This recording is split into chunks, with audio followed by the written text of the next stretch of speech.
Hello and welcome to the What the Fork Monarchs Friday Focus. Myself, Graham Munsey, joined by Dave Harley as we look back on the first leg of the KO Cup quarter-final. Your score, What the Fork Monarchs 53, Allied Vehicle Tigers 37. We'll hear from both camps. We'll hear from Tigers captain Ule Ostergaard. We'll hear from Monarchs guest Dylan Rummel. And a bonus for you tonight, we'll have 2 races instead of 1. And we could have 4 or 5, Dave, if I'm being honest. An excellent night of Speedway, although maybe be accused a little bit of bias. The result, I guess, always makes it seem like a better night racing-wise. But Dave, Tigers came here 5 weeks ago. They turned the Monarchs over. A 12-point victory it was for the Tigers that night. Tonight, the Monarchs turned the tables. An excellent victory, and everyone chipping in. 16 points. It's only half-time, but if you'd asked any Monarchs fan coming in here tonight, I think they would have taken that. Oh, they snapped your hand off right away. Yeah, it's been a almost perfect night for the Monarchs, given the position we're in with the missing 2 key riders and no mistakes from any of our boys. Doing well. Sam, absolutely phenomenal. Josh at his best in each 13 and 15. Just exactly what we pay to see, and Dylan Rummel's popped up at a couple of great races as well, been a good guest for us. So a brilliant win tonight, and it's just great to see lots of smiles around the pits after such a good win. Yep, you mentioned that there, that the atmosphere in the pits has been pretty buoyant after, but everyone knows there's still a job to do. If you look down the Monarch side, you mentioned that there, Sam Masters, you see comments, and I've been picked up on it before.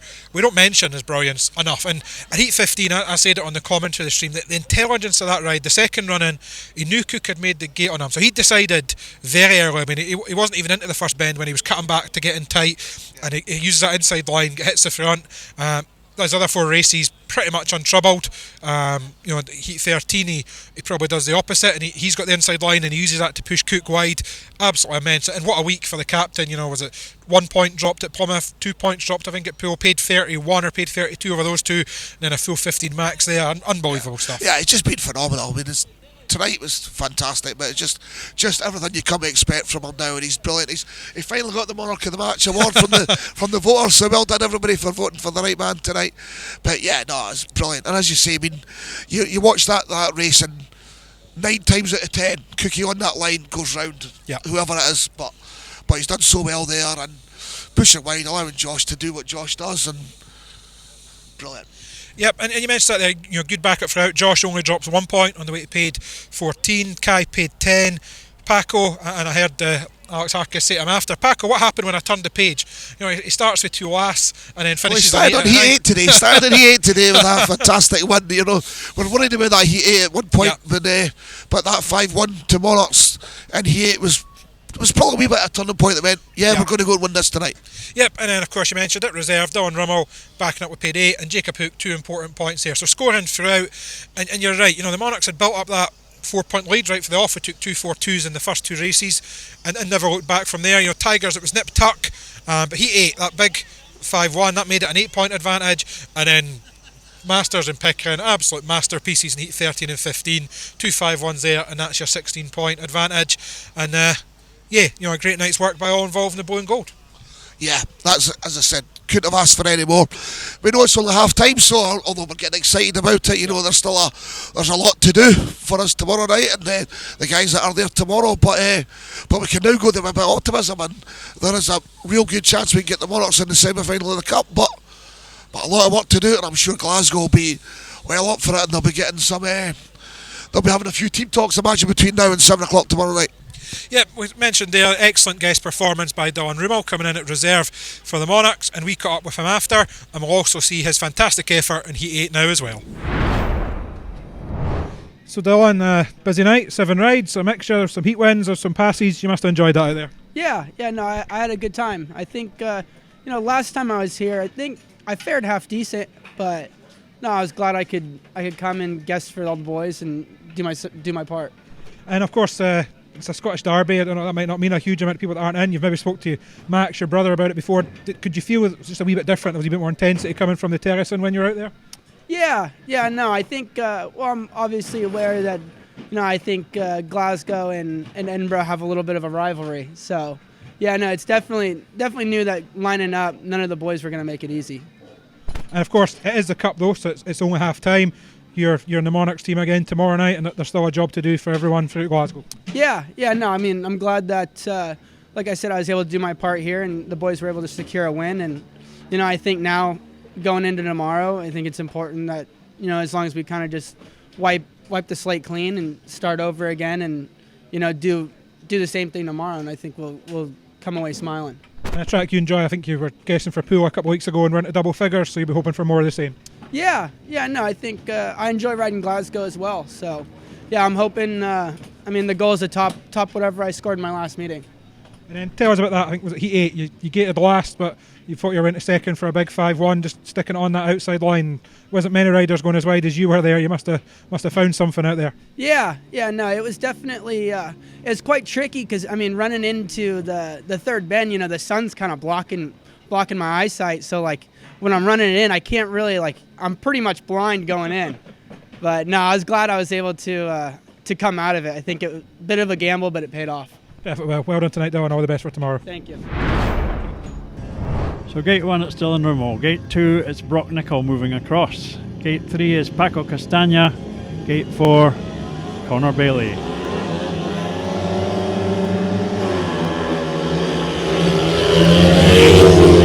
Paco's away much better this time, and he has gone to the front. Again Tigers in second and third. Dylan Rummel going for that outside line which worked previously, and it's not far off working again. Super effort by Rummel. How's he doing this? He's into third and he's chasing hard on Bailey. It's absolutely remarkable. He's got round Bailey as well. What a superb ride.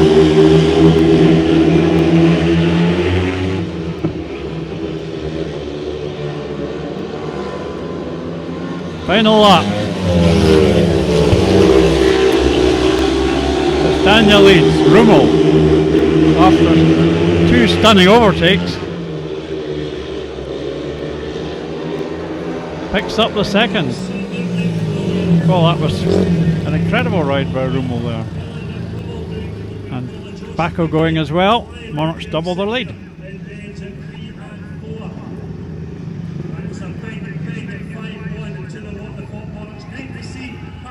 Number 8, and it was a win for the rider in red, Paco Castagna. Second place in blue was Dylan Rummel. Third in white, Connor Bailey, with Brock Nicol in yellow at the back. At 5-1 to the Monarchs means after heat number 8, it's 28 to the home men and 20 to the Tigers. It makes such a difference, Dave, when you've got scoring coming all the way through.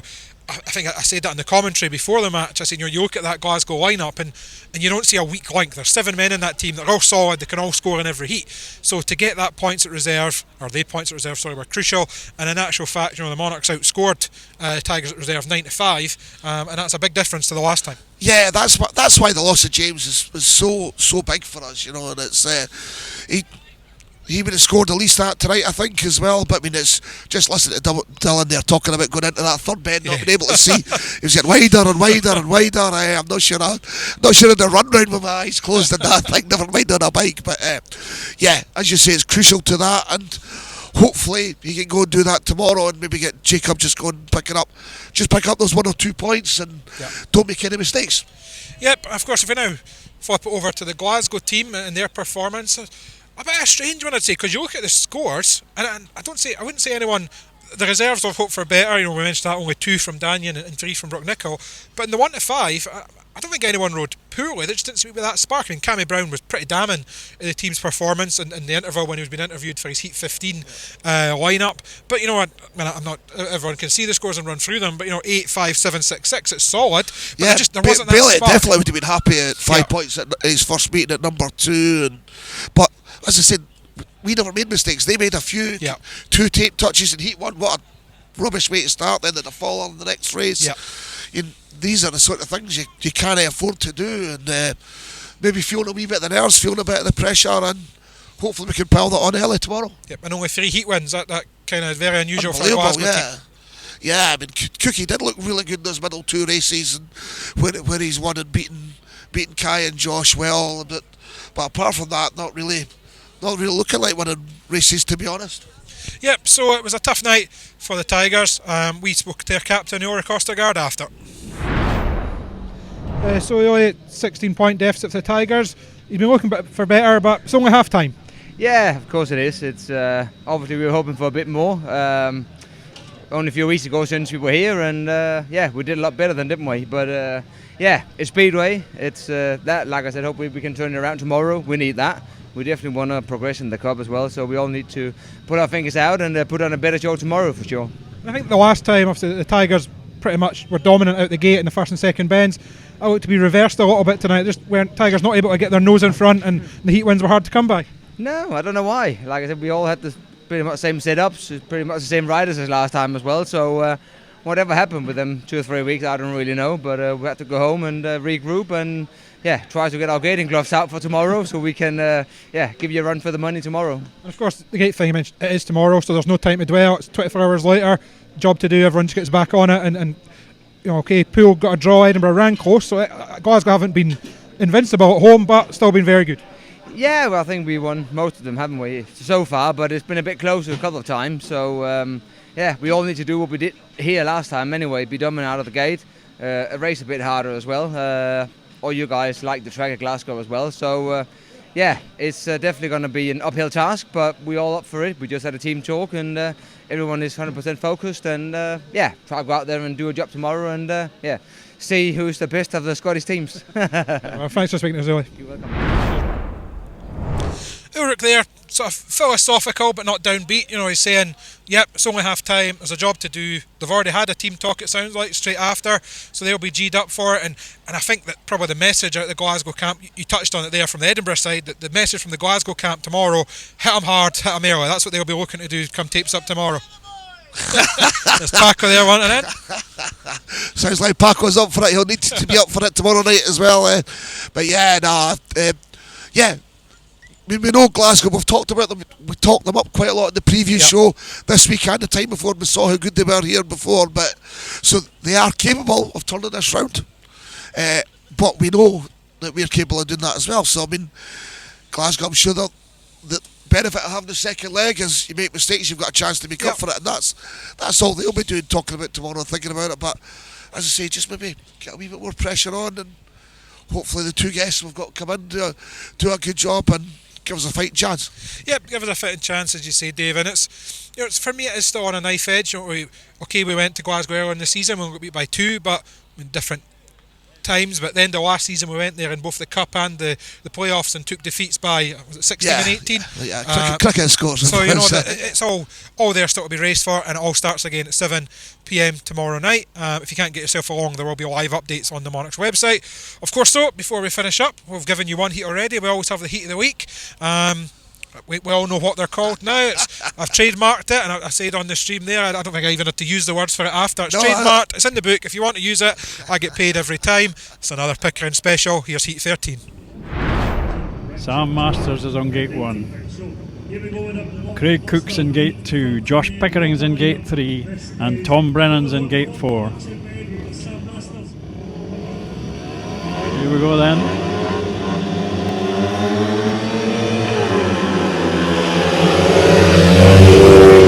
Masters away well.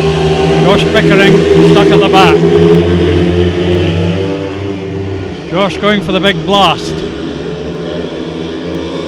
Where's he going to finish up? Very close. Again, a big blast. Past Brennan. But awkwardly positioned. Cuts to the middle. Here he comes. Roars inside Cook. What a pass by Pickering. Cook coming back.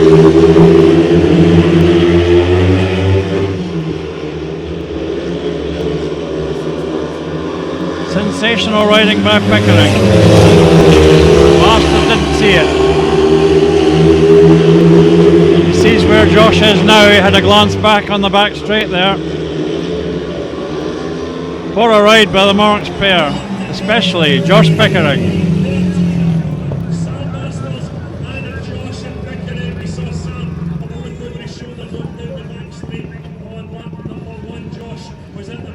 Heat number 13, and it's 4 for 4 on his programmed rides for that man Sam Masters. Second in blue, a last to second burst by Josh Pickering. Third in white, Craig Cook, and Tom Brennan at the back.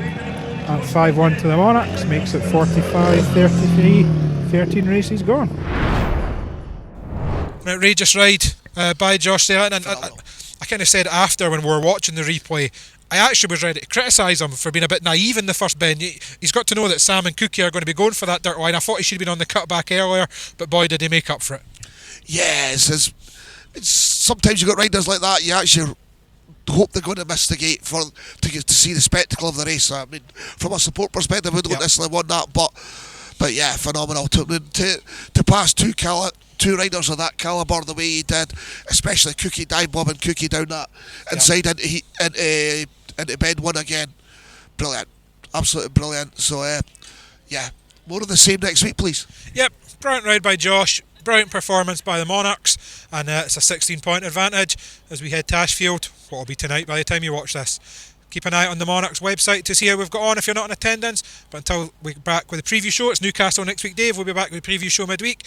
As always, thanks for watching and goodbye. Bye.